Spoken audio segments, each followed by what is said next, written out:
फिर से फुल जोश में स्टार्ट करेंगे 2027 के लिए। प्रोबेबली ये मेरा लास्ट ब्लॉग होने वाला है। कभी कभी जो बातें होती है वो कर लेनी चाहिए। नर्वसनेस भी बढ़ रही है, डाउट भी आते हैं कभी। It's a part of the journey. He quoted me 4 times extra of his real charge कि ये गलती मत करना, I got scammed. So I am saying this based on my experience, हाँ बस just because you want a new thing. Hello people, how are you all? I hope you will be doing good and I welcome you all on our YouTube channel Let's Compete UPSC। काफ़ी दिनों के बाद कोई भी video shoot कर रही हूँ।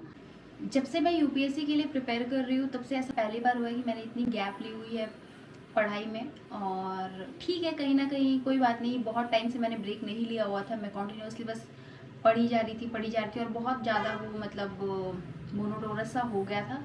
Semi routine follow होते आ रहा, तो थोड़ा सा चेंज ज़रूरी था माइंड को रिफ्रेश करने के लिए। तो मैंने थोड़ी सी ये ब्रेक ले रखी थी और अभी फिर से फुल जोश में स्टार्ट करेंगे 2027 के लिए। And please wish me luck this time कि मैं यूपीएससी की एग्ज़ाम क्रैक कर लूँ। मैं सर्विस में हूँ, कभी कभी जो बातें होती है वो कर लेनी चाहिए। And now it is like जैसे जैसे ईयर्स बढ़ रहे हैं, नर्वसनेस भी बढ़ रही है, डाउट भी आते हैं कभी कभी, but it is fine. Ultimately exam हमें क्रैक करना है तो पढ़ना भी हमें है और डाउट्स वाउट्स आते ही रहेंगे। It's a part of the journey. So मैं आपको बता दूं कि प्रोबेबली ये मेरा लास्ट ब्लॉग होने वाला है मेरे घर से इस ईयर का। तो you will ask why, so let me tell this to you because I am shifting to some another city. I will let you know which city I am shifting to. So we are going to prepare namak pare and tikri. My daddy is helping me. मैंने अपनी दादी को मना भी करा था that अब रहने दो, मैं कर लूँगी, बट सी वॉज लाइक नहीं नहीं मैं कर लूँगी, तुम रहने दो। आई वॉज लाइक चलो ठीक है, फिर दोनों ही कर लेते हैं साथ में। Also we will get some more time to spend with each other. आज सबसे पहले मैं बना रही हूँ नमक पारे और ठेकुआ, जिसे हम टिकरी भी बोलते हैं। हाँ, वही ठेकुआ जिसे लोग झारखंड बिहार में छठ पूजा के दौरान प्रसाद स्वरूप भी बनाते हैं।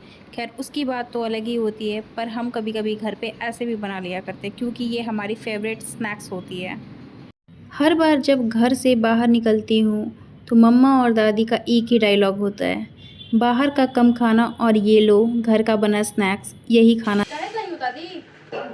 कहे थी कि धीम आंच पर करवई ना। मैं कोशिश करती हूँ अपनी दादी से लोकल लैंग्वेज में ही ज़्यादा बातें करने की। नई जगह पे शिफ्ट होने की एक्साइटमेंट अपनी जगह है, लेकिन घर की ये छोटी छोटी मेमोरीज उसकी बात ही अलग, जो सफ़र को और भी ज़्यादा स्पेशल बनाती है। अगर आप किसी भी सेलेक्टेड कैंडिडेट को देखो तो आपको ये लगेगा कि उस पर्टिकुलर इंसान ने कितनी मेहनत करी है। हाँ, उसने ज़रूर मेहनत करी है, पर उसके साथ बाकी के लोग, उसके पेरेंट्स, उसके ग्रैंड पेरेंट्स भी हैं जिन्होंने मदद करी है साइलेंटली। अपना पिटारा खोल चुकी हूँ और इसमें से कुछ कुछ कपड़े छाट रहे हैं हम कि क्या लेके जा सकते हैं और क्या नहीं, क्योंकि फ़िलहाल अभी जितना कम लेके जाएं चीज़ें वही बेटर है। इट इज़ बिकॉज अगर आप कहीं शिफ्ट हो रहे हो तो ऐसा हो सकता है कि आपको एक अच्छा रूम ढूंढने में टाइम लग जाए। और ये हो रखा है हाल हमारा पैकिंग के दौरान। जैसे ही आप रेलवे स्टेशन से उतरोगे वैसे ही आपको, अगर आपके पास लगेज बहुत ज़्यादा होगी तो आपको कूली की नीड होगी। कभी कभी कूली आपसे ज़्यादा प्राइस मांग सकते हैं। ये मैं इसलिए कह रही हूँ क्योंकि मेरे साथ एक बार ये स्कैम हो चुका है। मैं एक बार जा रही थी और मेरे पास जो लगेज था वो थोड़ा हेवी था, मैं उसको अकेले कैरी नहीं कर सकती थी। समहाउ मैं लेके तो आई थी, बट एक बार में ही उठाने में मैं थक गई थी। सो आई वॉज लाइक कि I need a coolie. And when I asked to him what is your charges, then he quoted me 4 times extra of his real charge। और उस टाइम मेरे को बिल्कुल भी आइडिया नहीं था कि क्या चार्ज होते हैं। उस टाइम मुझे इमरजेंसी थी, so I took their service, but later I came to know that I got scammed. So I am suggesting you कि फर्स्ट टाइम जब आप कहीं जा रहे हो शिफ्ट करने के लिए तो थोड़ा लगेज कम रखो। बाद में जब आप शिफ्ट कर गए हो तो फिर ले आओ या फिर कुरियर के थ्रू मंगवा लो। मैं बुक को ट्रॉली में ही इस बार लेके जा रही हूँ। जब मैं फ़र्स्ट टाइम गई थी तो उस टाइम मैंने ये गलती करी थी कि मैं कार्टन में बुक पैक करके लेके गई थी और वो उठाना बहुत टफ़ हो रहा था हमारे लिए। इस बार ट्रॉली है तो मैं और मेरी सिस्टर और मेरे पापा हैं, तो हम तीनों लोग मिल के कैरी कर लेंगे। और ट्रॉली में व्हील्स भी है तो एज सच कोई इशू नहीं होने वाला है, क्योंकि ये वाली जो ट्रॉली होने वाली है हमारी बुक वाली वो हैवी होने वाली है, सो दैट। और मैं कोशिश कर रही हूँ कि मैप्स सिलेबस सारी चीज़ें यहाँ से लेके जाऊँ, क्योंकि अब यहाँ पे तो कोई यूज़ है नहीं, क्योंकि यूपीएससी के लिए मैं अकेली हूँ जो अपने घर पे प्रिपेयर कर रही हूँ। और मैप्स अगर मैं यहाँ छोड़ के भी जाऊँगी तो फिर मुझे वहाँ पे ख़रीदने ही है।